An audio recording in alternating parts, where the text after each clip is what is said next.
You may be seated. Thank you.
Ready, Mr. Martin?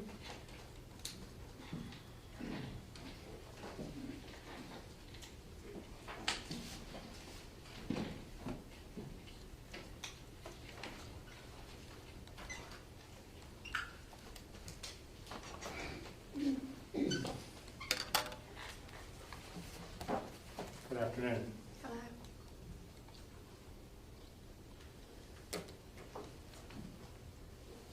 I ask you to do me a favor before you get started.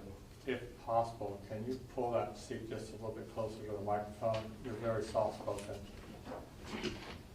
And maybe if you could just bring it down, you know, the microphone. There you go. And just remember to keep your voice up so that we can hear you, okay? I'll try. That was perfect. All right. Ms. Reeves, what I'd like to do is I'd like to take you back to January 13th, 2014. And as soon as I said those words, your eyes closed and I saw a grimace on your face. That day bother you? Yes, it does. I don't like to think about it. All right. Well, you had an opportunity to go through and talk with Mr. Michaels about what happened that day, and this is my time to go through and ask you some more questions about it, okay? Okay. All right, so we're going to get through it, right? Right. All right. Let's start with, while you and Mr. Reeves are at home, when was it decided that you would meet with Matt and go to the movies? I think Matt and Curtis decided that. About what time in the morning? I don't know. Just as a frame of reference, on that day, the movie starts at 1:20. People usually get there a little bit before. About what time did you leave your residence in order to make a 1:20 matinee movie at Cobb Theater? We were there well before 1:20. I'm not sure. All right. Was there any preparation at your house to get ready? Special clothing, special hygiene issues, anything to get ready to go to the movies? Nothing special. All right. Now, when Mr. Reeves left the house on January 13th, 2014, to meet your son Matt at the movies at Cont Theater, he had a loaded pistol in his right pocket, did he not? I wasn't aware of it, but it's not something we discuss. He doesn't say, I've got my gun. I don't ask, do you have your gun? It's just assumed. All right. And all that day you assumed he had his gun? I didn't think about it. The car that you drove to the movies that day, whose car is that? It was the car that I drove most of the time. All right. And the more than 50 rounds of ammunition that was in the car, in the console area of the car, that ammunition belonged to you? No. Okay. You saw that ammunition in the car, did you not? No, I didn't.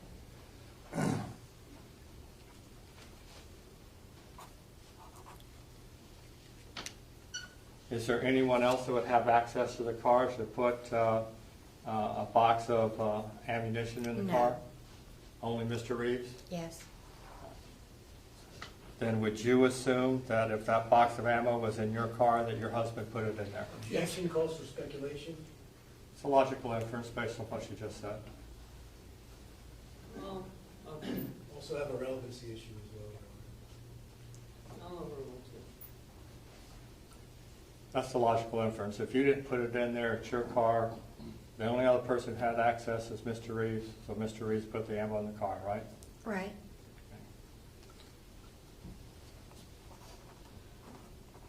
All right, so we get in the car and we have ammunition in the car. We have a gun in Mr. Reeves' right pocket. We're driving to the movie. Is there any discussion about where or when you're going to meet Matt at the movies? I don't think so. And when you got to the movies, did you park in a handicap spot? No. Do you have a handicap sticker on your car? No.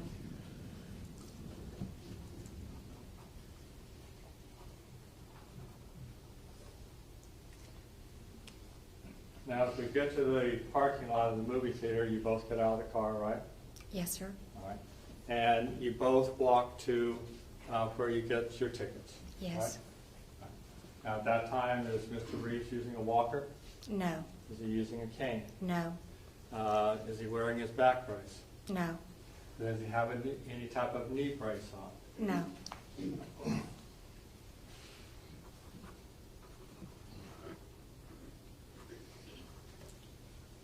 Does he lose his balance and fall down in the parking lot? No. Does he have any problems navigating through the artifacts that are in a parking lot, like curbs and curb stops and medians? No.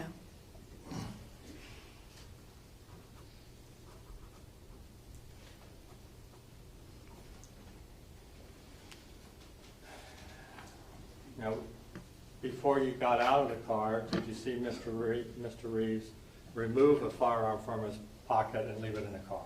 No. So as you're walking to the movie theaters, you're still under the same assumption based on your life experience with Mr. Reeves that he has a loaded pistol in his right pocket. Yes. Right?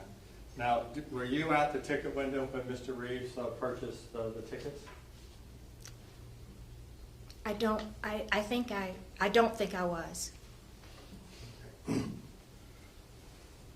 After the tickets were purchased, were you with Mr. Reeves as you walked through the doors into the lobby of Cont Theater? I really don't remember. I assume that we walked in together. Right. And of course, again, at that time, you're still under the assumption that Mr. Reeves has a loaded pistol in his right pocket? Right? Yes. Yes. All right.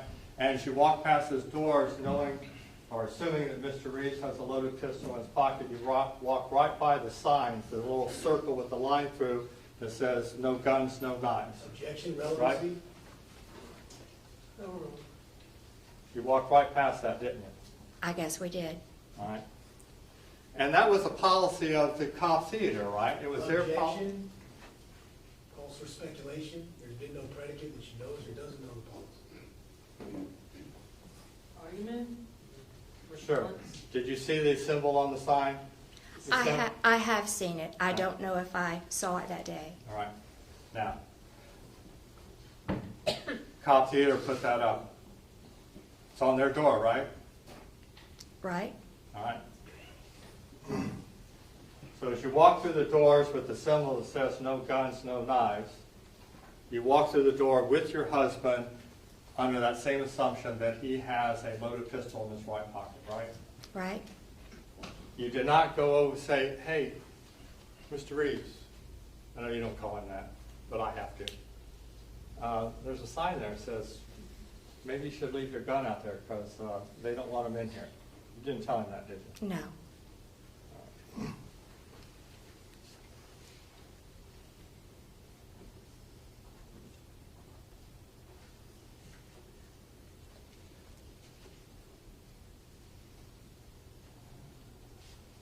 Now, there was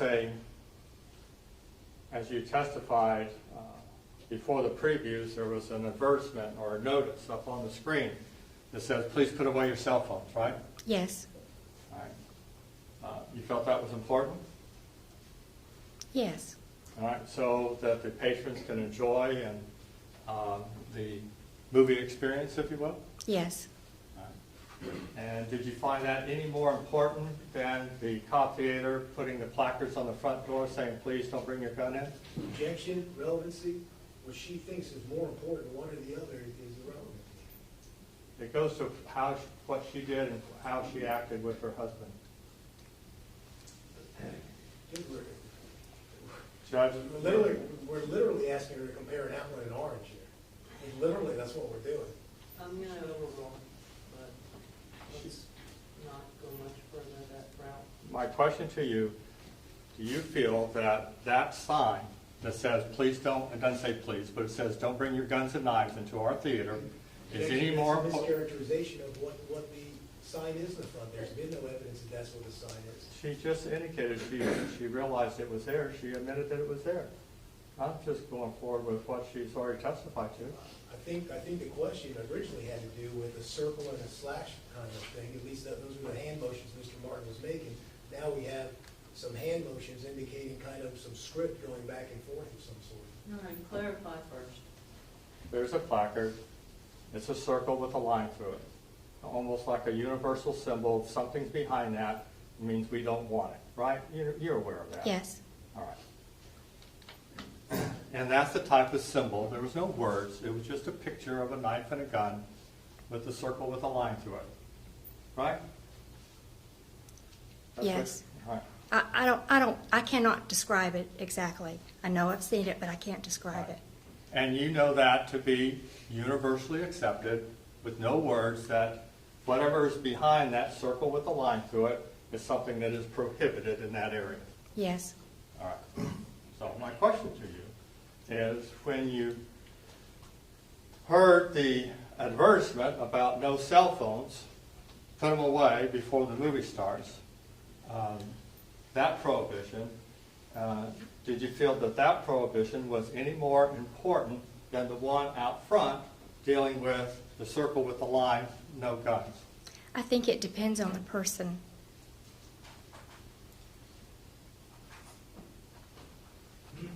Depends on the person.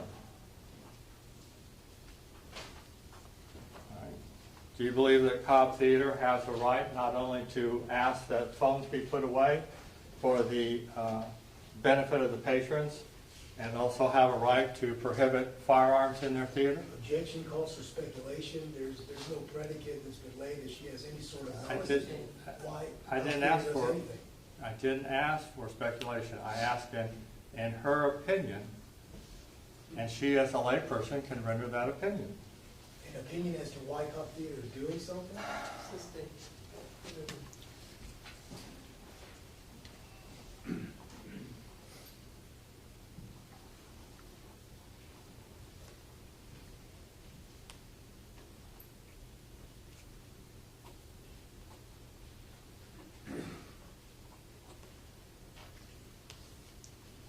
once you go into the concession area and you purchase the food items for the movie, Mr. Reeves still has the loaded pistol in his right pocket. Yes. As you walk into Theater 10 and begin to walk up the stairs to find your seat, Mr. Reeves still has a loaded pistol in his right pocket, does he not? Yes.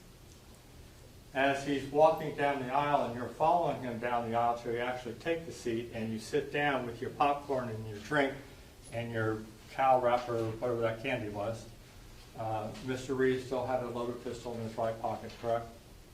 He never took it out, so yes. Okay.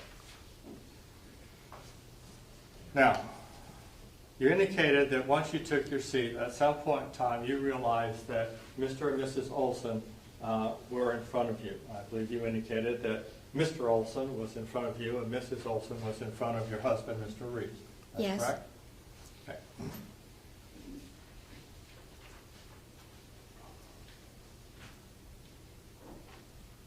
It was your husband, was it not, that initiated the non-consensual contact with Mr. Olson by leaning forward and speaking to him, correct? Objection to the characterization of as non-consensual contact.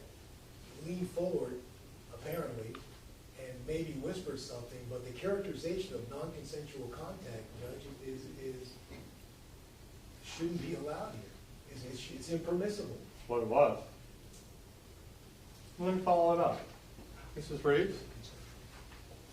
Did Mr. Olson, before Mr. Reeves had any contact, turn around and said, "Hey, buddy, nice to see you. If you want to talk to me anytime, just lean forward and you can talk to me." Did he say that? No. All right. Tongue in cheek, a little bit. So there's no sign on his back saying, "Hey, anybody can talk to me," right? I mean, tongue in cheek, but that was not the case, right? No. Judge, objection. Now, This is harassment. The court has the inherent power to protect a witness from being harassed. I'm moving on. I think that's in response to the objection, but let's, yeah. Yes, I'm moving on. Let's move on. Mr. Olson had absolutely no contact with your husband until your husband, Mr. Reeves, leaned forward and had contact with Mr. Olson. Isn't that correct? Yes. Mr. Olson never turned around and said anything to Mr. Reeves before Mr. Reeves leaned forward and had contact with Mr. Olson. Verbal contact. Verbal contact. Leaning forward. Spoke, right? That's what you said. Right. He didn't touch him. All right.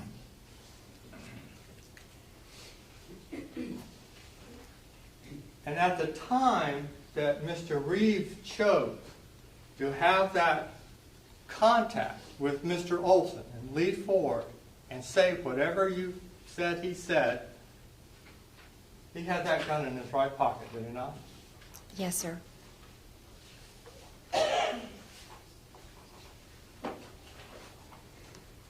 Now, you've watched the video, and we're not going to play the video again, but I just to remind you that you have watched it. You watched the whole thing. Is that after that initial contact with Mr. Olson, he had a second contact with Mr. Olson, didn't he? Yes. And that was after Mr. Olson, according to you, had some kind of nasty things to say back to your husband, right? Yes. And so after your husband, Mr. Reeves, knew that Mr. Olson really didn't want to have any more contact. Objection, speculation. Now we're talking about how he knew he didn't want to have contact. Based on, I will, and I appreciate that, Judge.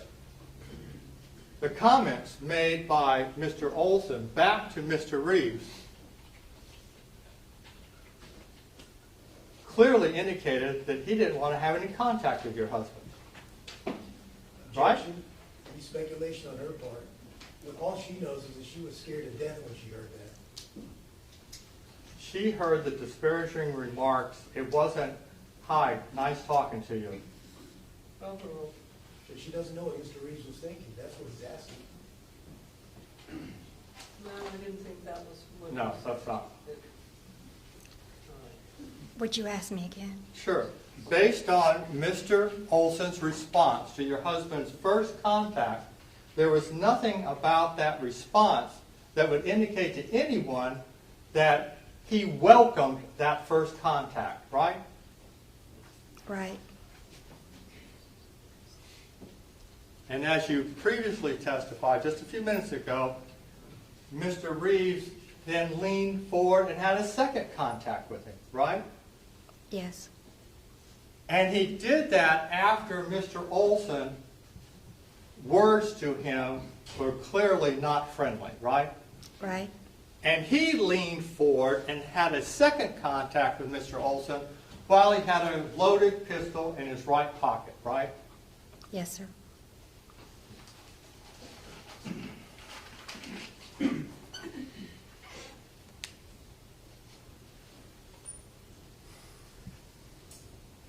After that second contact,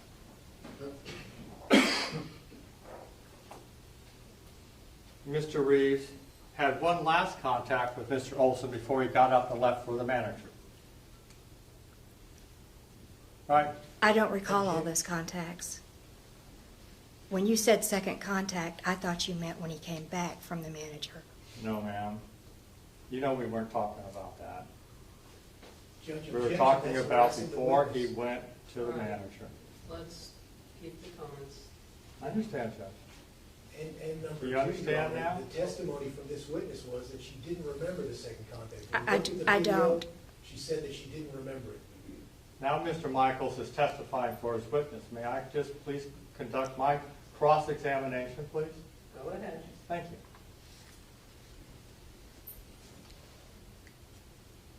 Before Mr. Reeves got up and went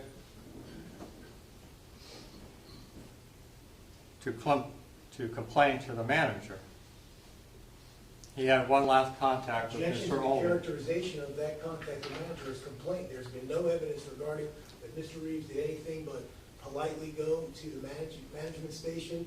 We haven't heard one thing where Mr. Reeves was complaining. This is cross-examination. I'll overrule as to that objection.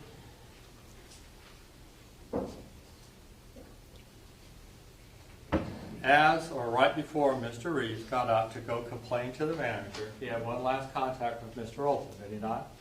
I don't remember that. Something to the effect of, I'm going to the manager, something like that? He told me that. I don't know if he told Mr. Olson that. Okay. And you said, well, let's just move, right? Yes. All right. Now, you know where we are in the scenario, right? Mr. Reeves is standing up and he's going to complain to the manager, right? That's where we're at. That's what I want to talk about. Okay. He didn't say I'm going to go complain. He said I'm going to get the manager. He's leaving the theater to go to the manager, all right? All right. Okay. Now, you explained on a direct examination that at that point you were scared, right? I was uncomfortable because I am not used to such language and I'm not used to people acting like that. You didn't tell us on direct examination that you were scared and frightened? That happened after Mr. Olson stood up.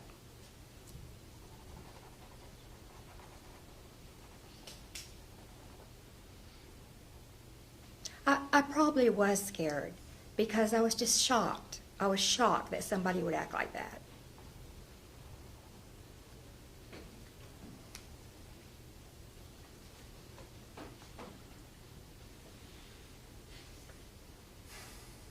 And you've been married, what, 49 years? Yes.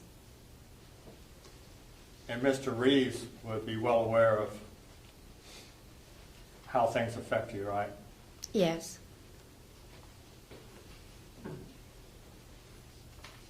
And when he got up and was walking to leave to go to the manager, or to go get the manager,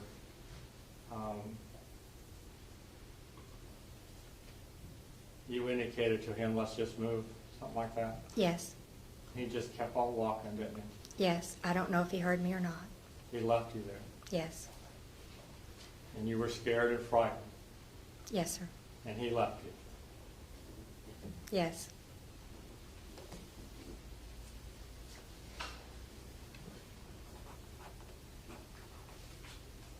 He walked out of that theater with a loaded pistol in his pocket to go complain to the manager, leaving you in your seat, scared.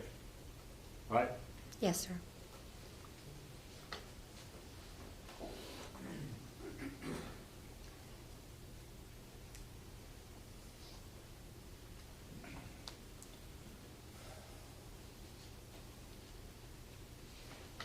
Mr. Reeves is gone maybe 2 minutes. I don't know how long. Short time. Could we agree on short being less than 5 minutes? Yes. Okay. Ballpark, just a bracket, right? Yes. The entire time that you were there, did you take it upon yourself to get up and leave and go sit someplace? No, I didn't. I thought about it, but I didn't. Mr. Olson is sitting right in front of you, less than 2 feet away from you, right? Right? And this is the man that had that kind of terse conversation with your husband that resulted in him leaving. Yes. Right. Mr. Olson, while he was sitting there and your husband was gone, he never turned around and spoke to you, did he? No, and I wasn't looking at him, no. He didn't speak to me. Right. He never got up, turned around, and spoke to you? No.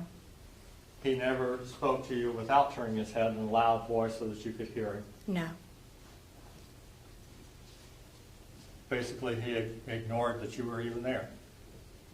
Yes. There comes a time that Mr. Reeves returns from going to the manager.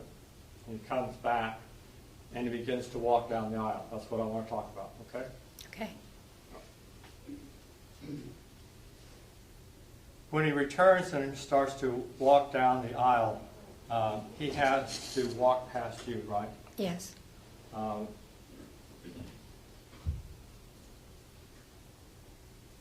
going to try to phrase it in a way that I know it's not literal, but when you're in a movie theater and someone's in front of you, you kind of have to step around, over, whatever, to get past them, right? Right. Okay. And that's what Mr. Reeves did in this particular case. He had to get past, your feet in the aisle and your knees because it's just a very close area. Yes, Right? sir. Yes. Okay. And there were some other people sitting down the way also that he had to get by. Yes. Okay.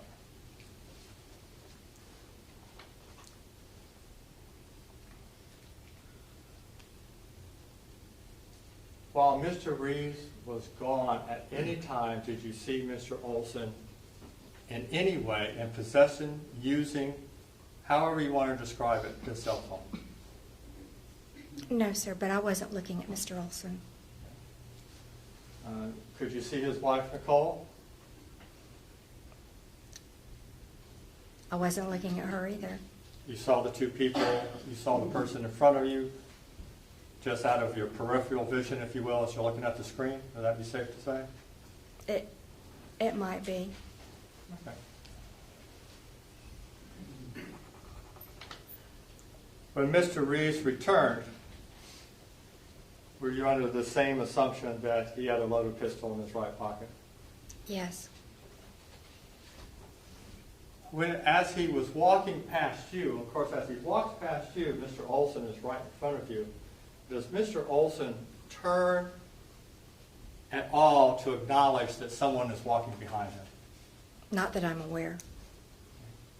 Does Mr. Olson say anything to Mr. Reeves as he walks behind him? Does Mr. Olson say anything to your husband as he walks behind him? I think that occurred a little bit later. Okay. I appreciate you saying that. We want to keep it as he's returning to his seat before he sits down, okay?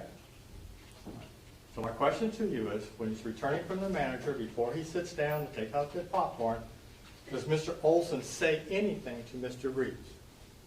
Not that I remember. Does Mr. Olson turn without saying anything and glare at him or have a frowny face on, whatever you want to call that I don't would look know. mean? I did not see that, but I wasn't looking at him.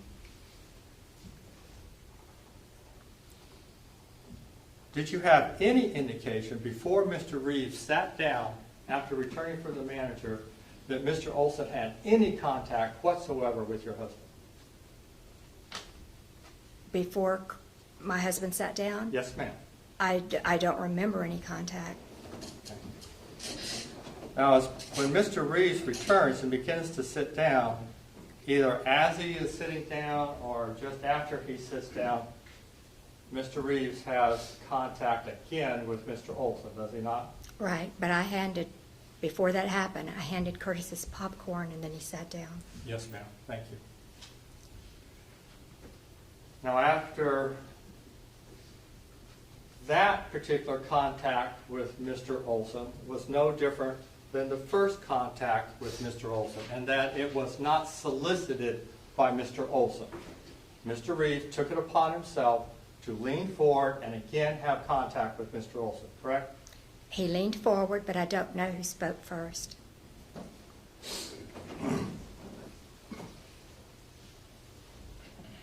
And this is the same man that, while before Mr. Reeves left, conduct was such that you were scared and frightened.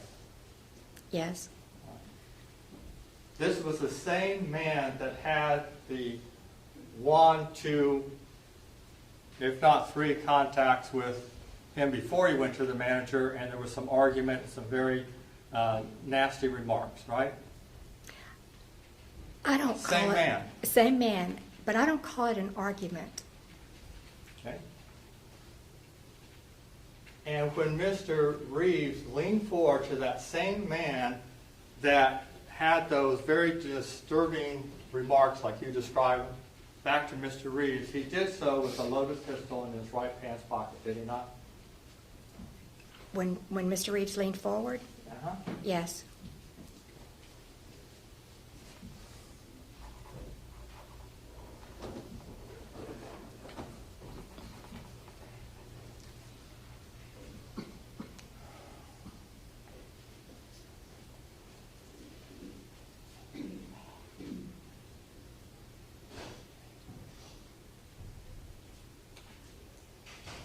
You mentioned during direct examination that after the shot was fired that you saw a cell phone in the area of Mr. Reeves' feet. Remember that? Yes.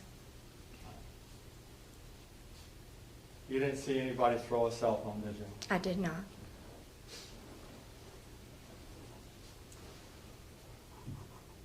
As we discussed previously, Mr. Olson was seated right in front of you, Yes. less than 2 feet away from you. Yes.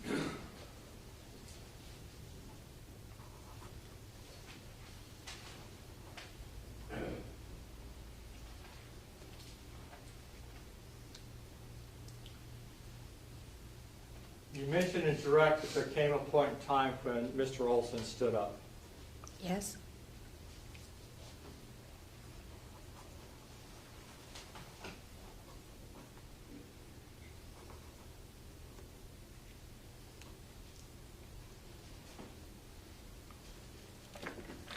When Mr. Olson stood up,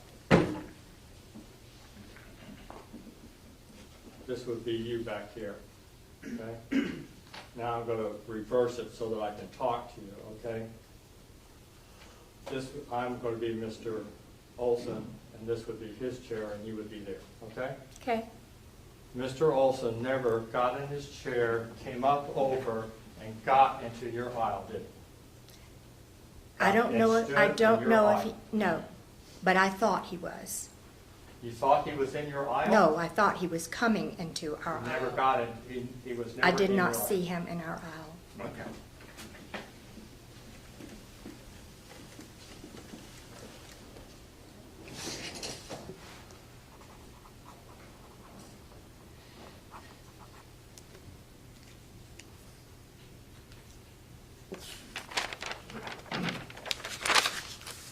When Mr.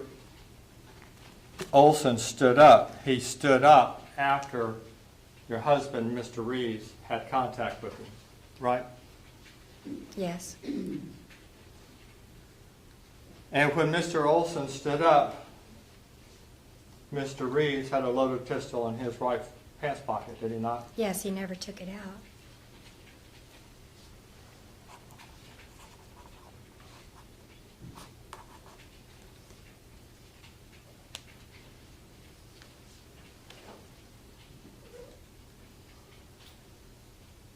You mentioned on direct that after the shot was fired, you saw popcorn on the floor.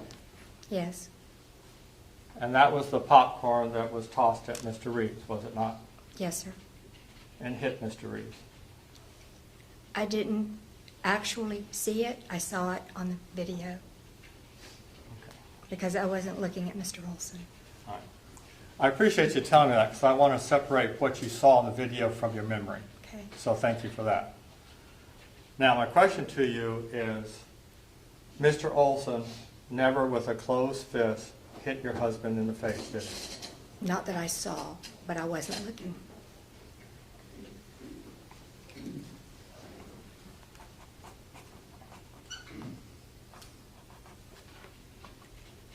You were sitting right next to Mr. Reeves when he began to pull the pistol out of his pocket, were you not? Yes, I was.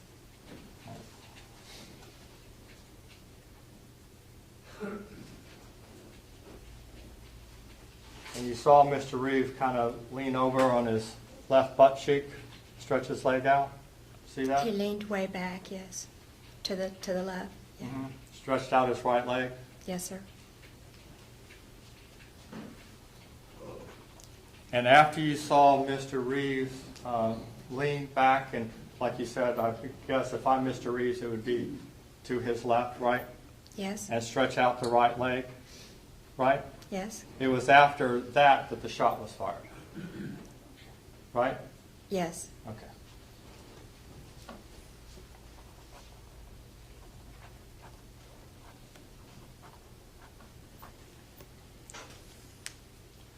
And sitting right next to your husband, Mr. Reeves,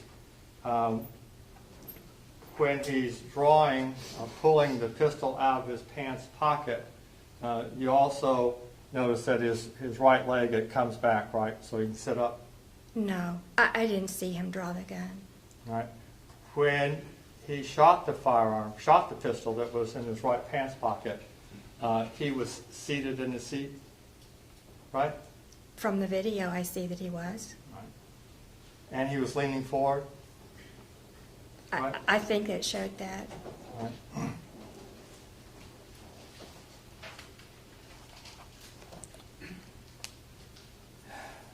And Mr. Reeves, when he drew the pistol and pointed it at Mr. Olson, he didn't bring it up to his eye and take a bead on him down the sights, did he? I did not witness that. You didn't see this either, No, I didn't. all right? Mr. Reeves fired the pistol when it was low, a little bit above his thigh, right? I don't know. Okay.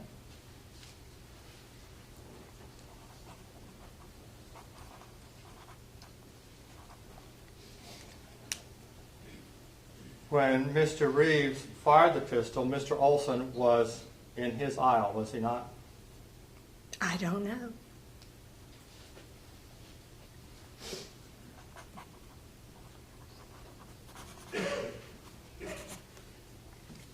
When Mr. Reeves shot Mr. Olson was not leaning over, climbing over the seat at your husband, was he? I don't know, Mr. Martin. After Mr. Olson, after I thought he was coming over the seat, I don't know what happened. It's just gone. I didn't know that day, and I still don't know.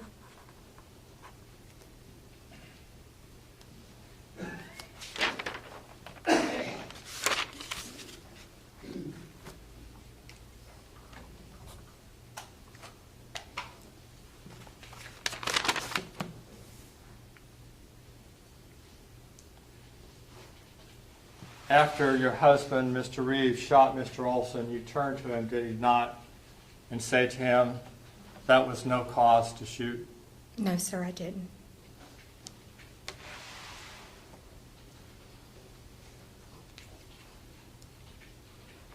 You did not tell Mr. Reeves that that was no cause to shoot that man. I certainly do not think I said that. I know what I said, but I don't think I said that.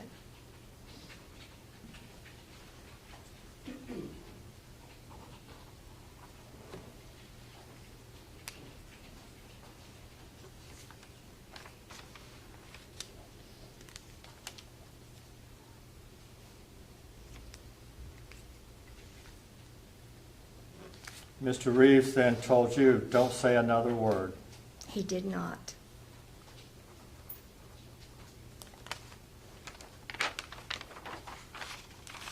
Is that when you got up and moved 3 seats away? When when the off-duty officer was pulling the magazine from the gun, I believe Curtis told me to move away. But I said something to him. To who? To Curtis. We've just discussed that, right?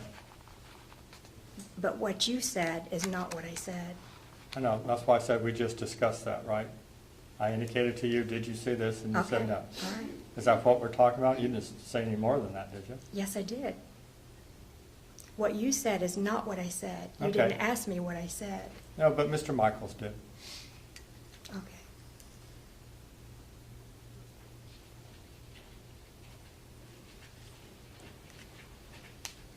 When you looked over and looked at your husband, Mr. Reeves, after the shooting, did you see any blood about his face?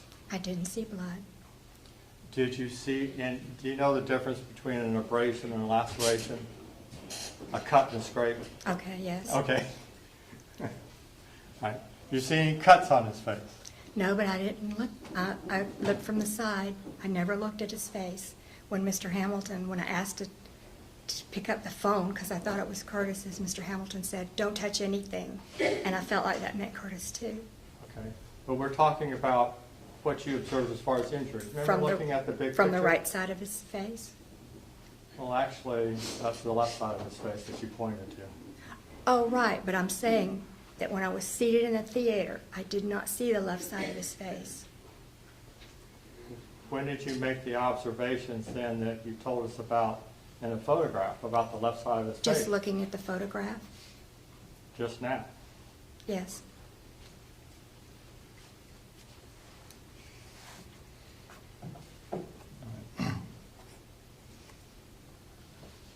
Did you see anything about Mr. Reeves' face that would suggest to you that a paramedic needs to come and tend to your husband? Objection, speculation? How does she know what a paramedic needs to come for? There's some people that have a bone hanging out that say they don't want to see a paramedic. I mean, I'm not Let's sure not what be he's silly, asking. Judge. She said that she didn't see his face. No, she said she didn't see the left side. Did you think it was necessary for you to call the paramedic for your husband? No. I did not think about that at all. You mentioned to us about your fingers. You have they hurt? Yes. Can't open a jar? Once in a while I can. Okay. Do you have a carry and concealed weapon permit? Yes, I do. On January 13th, 2014, did you have your firearm with you? No, I did not. Did you have it in your car? No.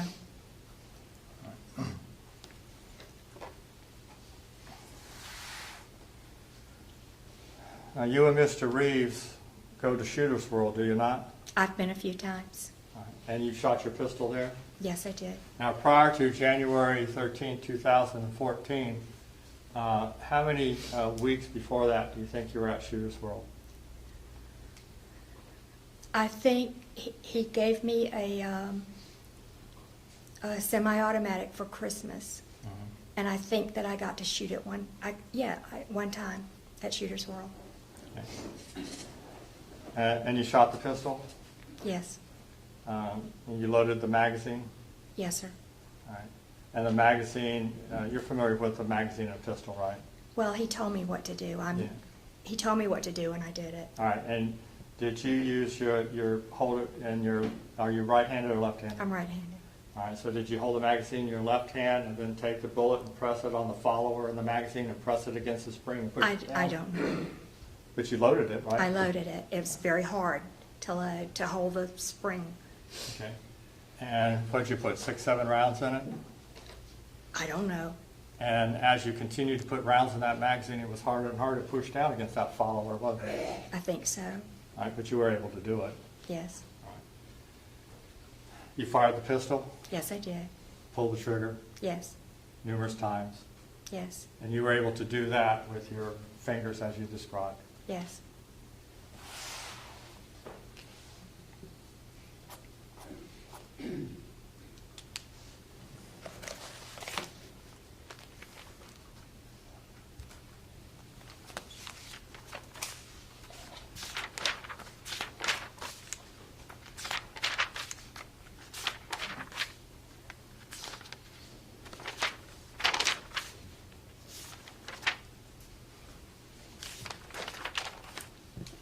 We have a moment with counsel, Judge. Amen.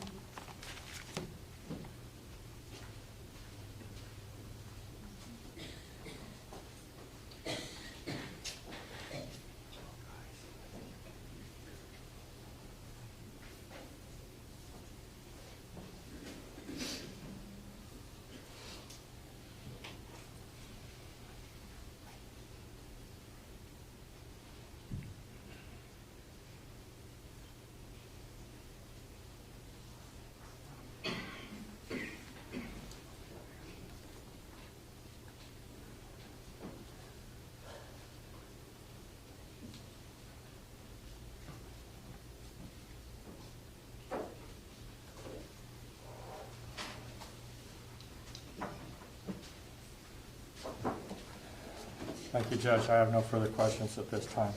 Thank you. Read the red.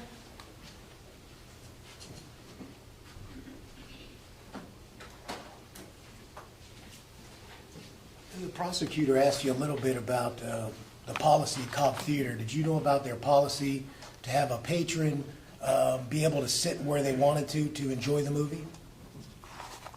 No, Okay. Let me ask you about the injuries that the prosecutor talked to you about.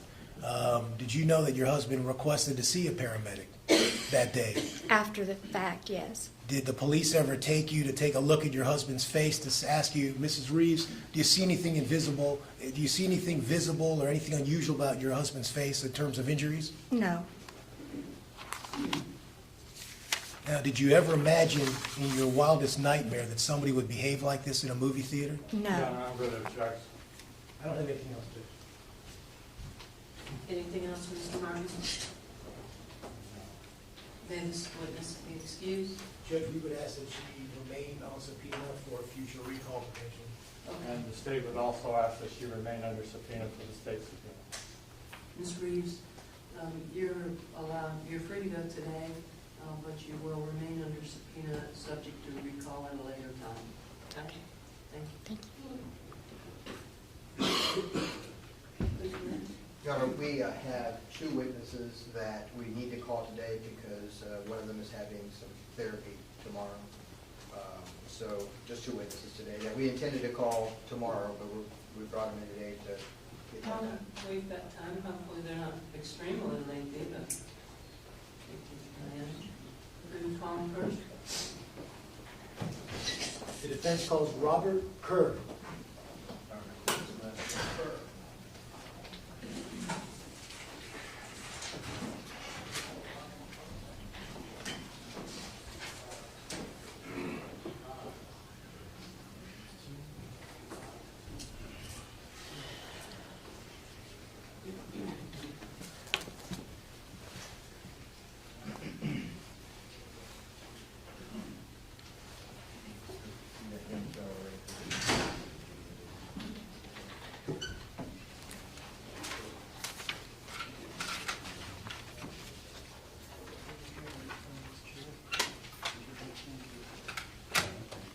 Do you solemnly swear affirm that the testimony you're about to give will be the truth, the whole truth, and nothing but the truth, so help you God? I just wait.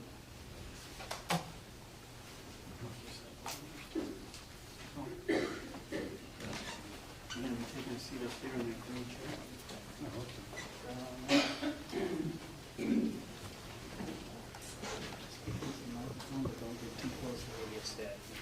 Okay. Judge, I'm going to cut to the chase pretty quickly here, so I'm sure that's music to the court's ears. Sir, please state your name. The name is Robert Kerr, How do you spell your- K-E-R-R, I'm sorry? K-E-R-R. Okay. What we're going to have to do is only one of us can talk at a time, so I apologize for speaking over you. Okay, You anticipated my question. Now, are you retired? I am. From where? City of Tampa. And what did you do there? I was a supervisor at the water plant. You don't know Mr. Reeves at all, do you? No. Now, do you remember back in 2014 going to see the movie Lone Survivor on January 13th? Yeah, I do. And who did you go there with? My wife. And was that at the Cobb Theater in Wesley Chapel? Yep. And was that also for the matinee that you went? Yeah, probably somewhere around 1 o'clock, So you like to get there early? typically, yeah. What area of the theater did you sit in? Did you sit in? What I mean, there's that lower area by the screen, there's that kind of upper area.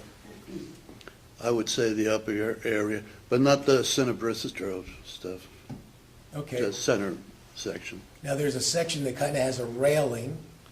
We were in the first row, facing the screen on the left side, Okay, and you're right by the railing. right at the railing, yeah. And did you get there before or after the previews had started? No, the previews, before the previews started. Now, did something happen during the previews that drew your attention to a part of the theater? Yeah, I heard some loud. Objection is to hearsay. Oh, okay. Just asking if something drew his attention. And his response was, I heard. Well, he can say what he heard without saying the words. Yeah, it wasn't a conversation. Okay. And was it loud enough to draw your attention? Yeah, it drew my attention. It was voices, but I couldn't hear what they were saying. Okay. At some point, did you hear somebody saying something that you could hear the words? Yeah, 'cause Objection is to hearsay. Judge, it's an excited utterance. This is what we've discussed before. It's the same statement. Judge, it's not an excited utterance. I have a case directly on point. If I can approach, If I could see the case. I agree. I'll give it to you. I'm going to give it to you Not right now. your typical, hold on, it's not your typical type of excited utterance, and unless the defense has one to support their position, I'm gonna sustain. Well, and it's not offered for the truth of matter asserted either. It's offered for this gentleman's, Judge. if I can finish, it's offered for this gentleman's state of mind. It's what he's feeling. He feels startled, and he looks back. Do I even need to respond to that, Judge? His state of mind? Okay. I mean, the case law is clear, Judge. There are no exceptions. His statement is not allowed in, so I don't know if he has any other further questions from this witness. I don't need to hear the words. Okay, so you hear somebody yelling behind you. right.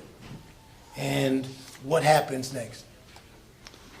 I turned to see where the voices were coming from.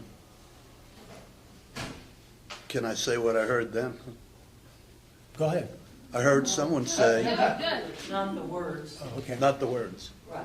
Okay, no, nothing then. But I turned and I saw the flash of the muzzle blast And once you saw. after whatever I heard.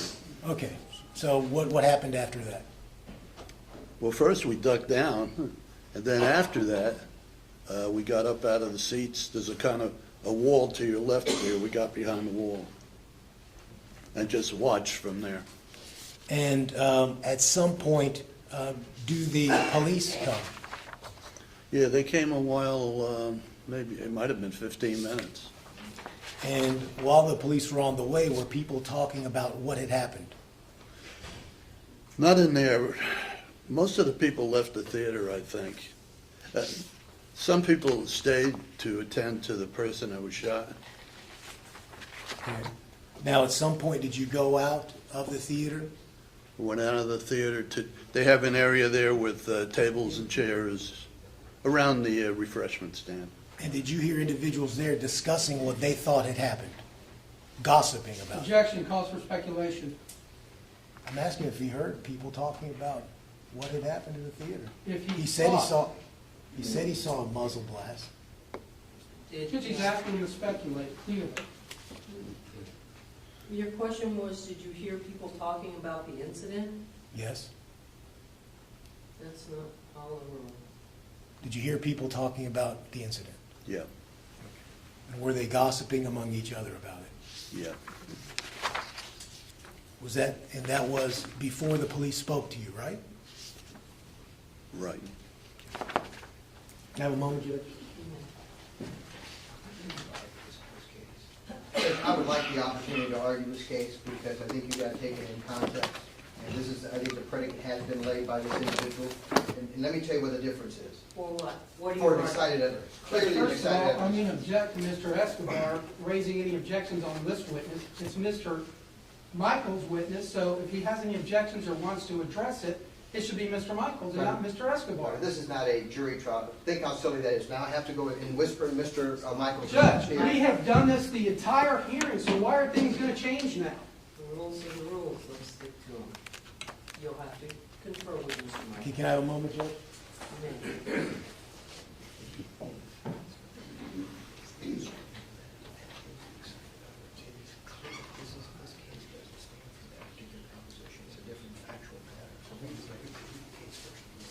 Can we have our copy back, please?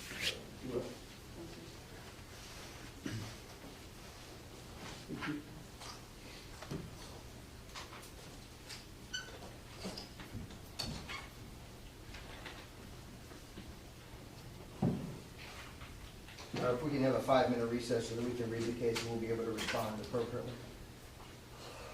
That'd be fine.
Your Honor, we'd like you to read the case first while we make the argument so that the court obviously can read the factual foundation. I don't have a copy of it, but I'm sure Mr. Garcia will lend the court his copy.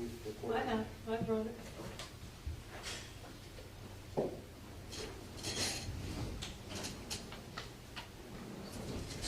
Judge, did you want me to put my full argument on the record? Because if need be, I will. Go ahead.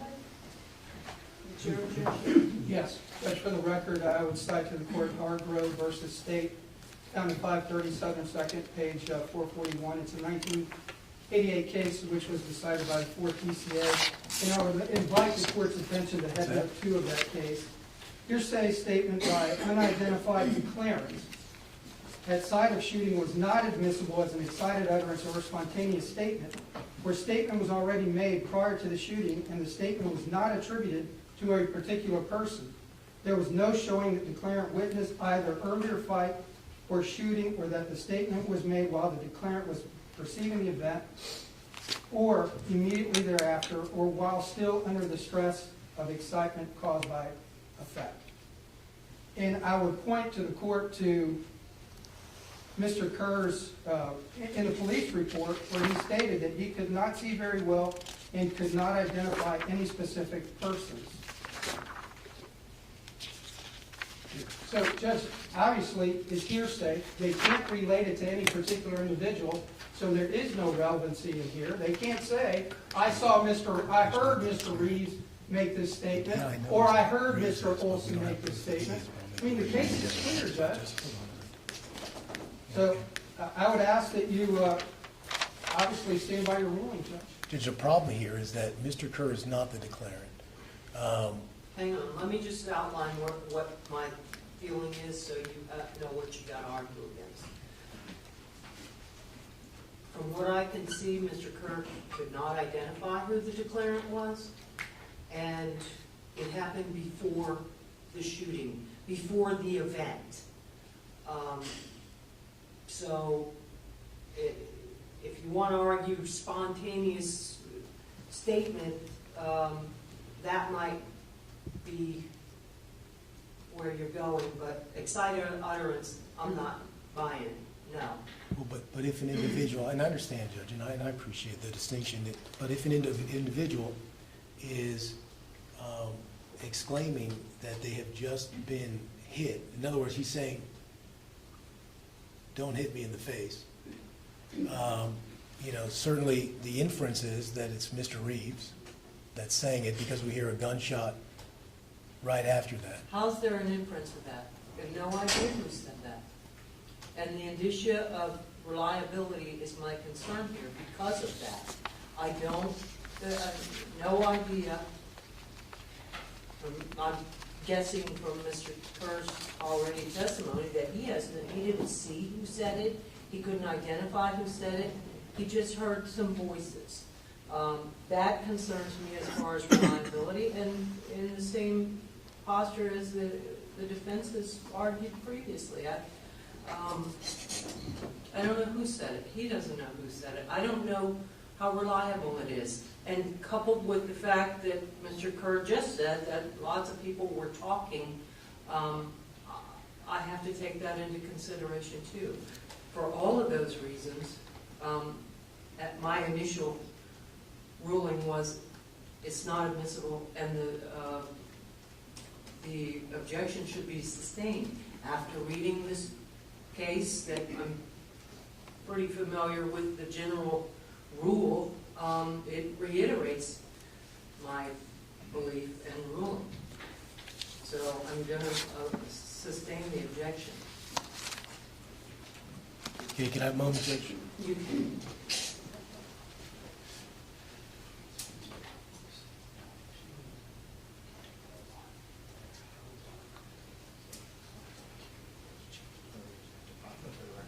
Judge, the only thing I request is that the witness be allowed to proffer the statement for the record.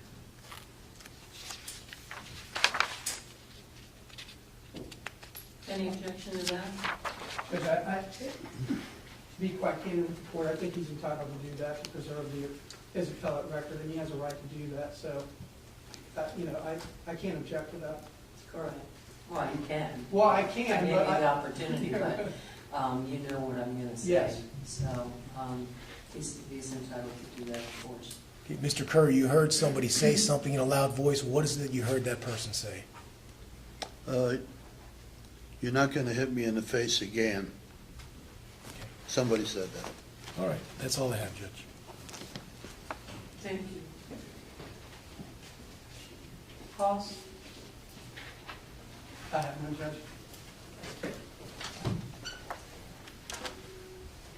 May this witness be released? Yes, Your Honor. Thank you, Mr. Kerr. Feel free to go. Okay. We're going to keep him under You want to- subpoena, okay. absolutely. You're still under subpoena, though, certainly to recall. You're free to go today. You're certainly not going to be recalled today. I'm assuming the attorneys have your phone number.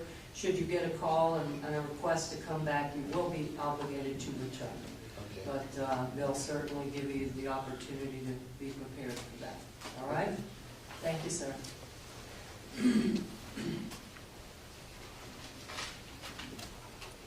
Who's next?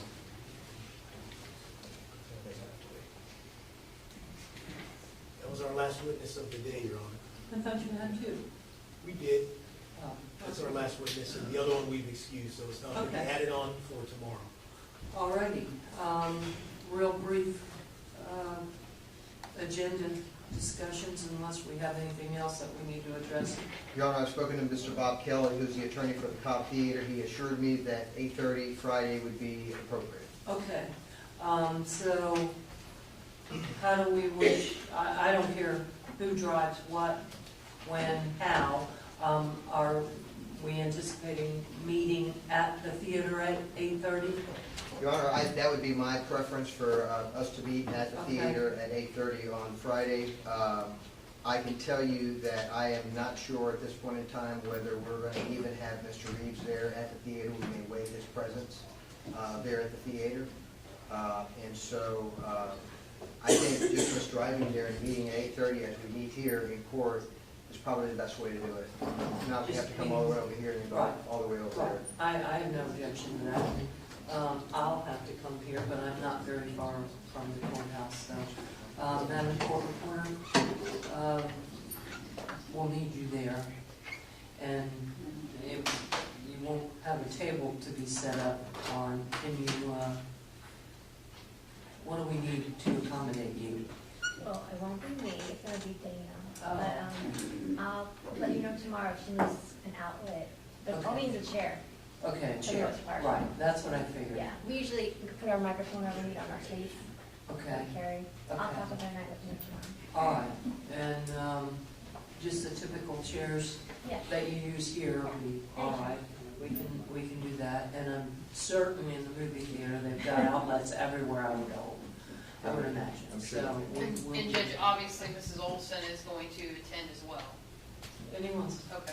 able to attend, it's still a public hearing, so I obviously can't make arrangements for everyone in the public, but it'll be open, of course, as all hearings are.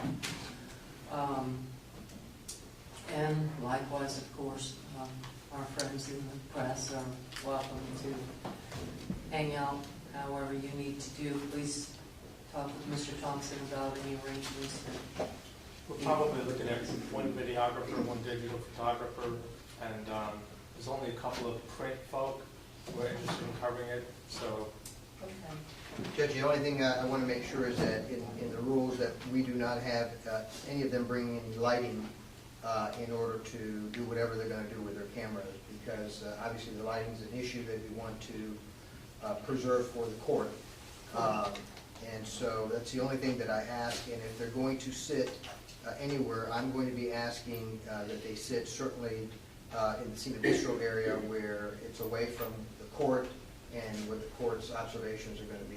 If not, we'll have people with cameras all over the theater, and that defeats the purpose of what we're trying to. Absolutely. I know what you're trying to portray, and we'll certainly do our best to visualize what you're wanting me to see. Thank you. Mr. Garcia? Yes, Judge. And I was going to ask, Judge, if we could please get a witness list for tomorrow from the defense. Your Honor, we have given them witnesses every day. Why he would think that I would not give it to him today is beyond my belief. I spoke to him till 10:30 last night, letting him know who we were calling. I guess that's a yes. An emphatic yes, Judge. That's an emphatic yes? Then Double emphatic. All right. Any other matters that we need to address? Any issues tomorrow? The usual course of business? All righty then. We'll be in recess till 9 a.m. tomorrow morning. Thank you, everybody. All right.